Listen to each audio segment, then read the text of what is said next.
Donc nous avons reçu aujourd'hui les associations de défense des consommateurs dans le cadre des concertations que j'ai commencé il y a une semaine avec les différentes parties prenantes pour échanger un peu sur le programme de relance de l'économie nationale que le président de la République nous a demandé de préparer. Vous savez, pour la relance, il y a la partie investissement public, mais investissement privé, dans des secteurs très prioritaires en tenant compte en fait des besoins nouveaux dans le cadre de la crise de la Covid-19. Mais il y a aussi le volet consommation, donc comment stimuler la consommation également. Et c'est dans ce cadre que nous avons échangé aujourd'hui donc avec les différentes associations qui nous ont fait également des propositions. Pour la consommation, nous avons tiré dans le même sens, c'est de protéger le pouvoir d'achat du consommateur et de stimuler toutes les recherches, en tout cas toutes les voies et moyens, pour faire de telle sorte que notre souveraineté alimentaire soit sauvegardée après cette crise et que le Sénégal puisse encore progresser et aller de l'avant et résorber le gap que nous avons perdu en termes de croissance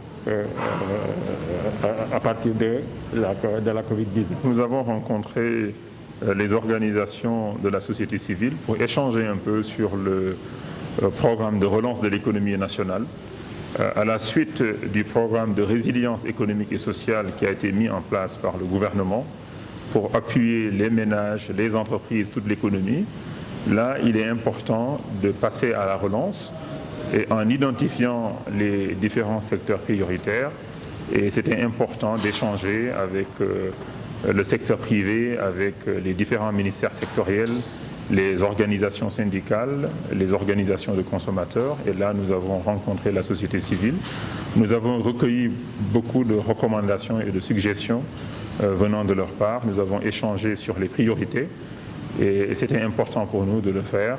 Et plus tard, quand le programme de relance sera terminé, nous allons partager encore avec la société civile qui joue un rôle extrêmement important et qui également a partagé aussi son expérience, ce qui se passe aussi dans certains pays, et nous avons pris très bonne note. On a eu droit à avoir 2 présentations de programmes, dont l'un concernant la résilience qui est déjà en cours, et l'autre qui concerne la remobilisation des forces de production et de consommation, qui est en cours d'élaboration et pour lequel M. le ministre a eu l'amabilité de recueillir les avis de la société civile multisectorielle que nous avons représentée aujourd'hui. Donc ça, nous pensons que c'est une façon de ne pas oublier, comme le chef de l'État a l'habitude de dire, de ne laisser personne en rade concernant le secteur privé, concernant le secteur informel, le secteur agricole qui est au centre de tout,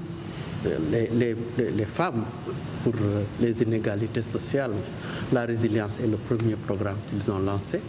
Et évidemment, tout ce qui peut renforcer les capacités des personnes qui travaillent dans le secteur informel pour lesquelles il s'agit maintenant de soutenir pour pouvoir faciliter la traçabilité de leur action et avoir une base de données qui faciliterait l'ensemble des acteurs si jeunes mais si pertinent pour notre économie, comme on l'a toujours suivi, le secteur informel, qui vient d'être vraiment pris en charge par l'allocution de M. le ministre et dans le document qu'il est en train de faire.